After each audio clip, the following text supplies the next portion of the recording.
I could smell India, I could taste India, rather than just, I saw this, then I saw this, then I saw this. I mean, you actually, drag me, sometimes kicking and screaming into like what it was like to stand in a blast furnace, I'm very pleased to hear that. That is my intention all along. I mean, it's based on facts, and it took quite a lot of years of research and reporting, and I'm very proud of the reporting because I've gone to places where a lot of urban Indians don't anymore, even not journalists. So I'm very proud of that. I'm proud of the the part of the last chapter where I'm hanging out with the sex workers in this little border town in Burma, or the blast furnace in the factory. But while that was the case, and I took a lot of pains with the reporting and the research, I didn't want it to be a journalist's book, and I did not want it to be a policy, specialist's book. I didn't want it to be a wonk's book. Nothing wrong with a journalist's book or a wonk's book. I read them myself. They have their, purposes. But while this is connected to topicality in a certain way, I really wanted it to be a non-fiction novel without making anything up. And I wanted to create that feel of the place, of the taste, of the texture.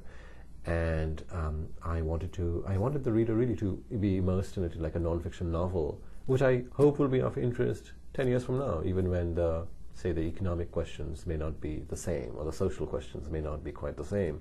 But I hope it will survive as a non-fiction book. The beautiful people at the beginning, they're beautiful in the People magazine sense, and the damned are damned in the People magazine sense. Yes, nice. But by the end of it, in my head it had flipped over. The title is a riff of a Scott Fitzgerald novel, and the friend of mine who gave the title, a fellow writer called Pankaj Mishra, who suggested the title, he said, well, you already have Gatsby in the first chapter, and you've got this thing going of the Gilded Age, of the Jazz Age, and of this idea of the flamboyance of the, one of the reasons why people in the West, the media in the West seems to have been especially excited by Indian capitalism in the last 10, 15 years.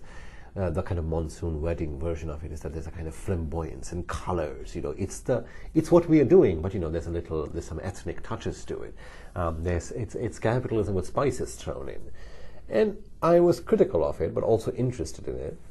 And then, of course, there are these sort of the damned. It's really these vast masses of people who don't appear in any accounts, or if they do, it's very suspect. They always seem to be saying these rote things of, I love everything that is happening, someday I'm going to become a millionaire. So yeah, I was trying to explore that sort of I was using Fitzgerald and the Gilded Age as a kind of metaphor to approach contemporary India. But a very loose metaphor, because, it's not like India in the 21st century. It's a replication of the United States in the 20th century. But it was a useful way to look at contrasts and how they play around with each other. But there's an ambiguousness about, I find the way you've read it very pleasing, that, you find a kind of move at the end that's completed, which is my intention. And I do want the reader to decide for himself or herself who are the beautiful and who are the damned. Having said that, I also want to add that, I didn't actually dislike any of the people I was writing about.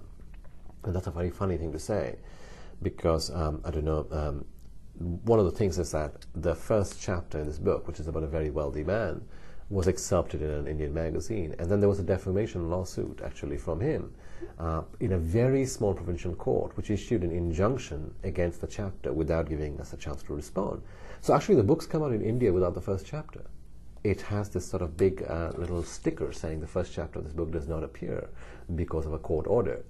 Now, the case is going on, and Penguin India has said that, if they win the case, they're going to reissue the book with a full chapter. But oddly enough, this book is available in its full version everywhere around the world, except in India.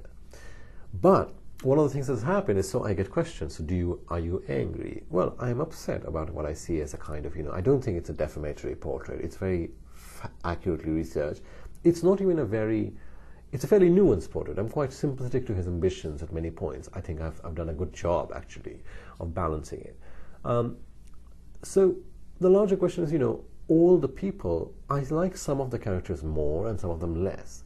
But that's where, again, the novelist's vision comes in.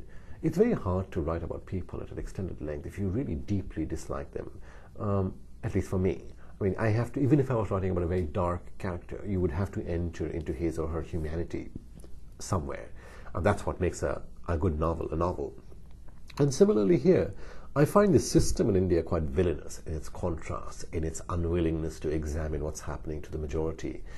But there aren't any villains in the book, really. They're all, some of them are deluded, I think, especially at the upper end. They are more deluded than villainous, basically. And below, people there are struggling. The character I'm most fond of is the waitress in the last chapter, Esther. And I'm particularly proud of that because I had to sort of bridge a gender divide, which is quite pronounced, actually, in India. It's hard to portray a woman character well based on research. But I think I actually managed to give life to a lot of, you see many people like that in Delhi or Bangalore and Bombay, and I think I have made her she is a real person, and I've managed to portray her as one on the page. The book is The Beautiful and the Damned, A Portrait of the New India. I've been speaking with the author, Siddhartha Deb-The Beautiful and the Damned, published by Doubleday Canada.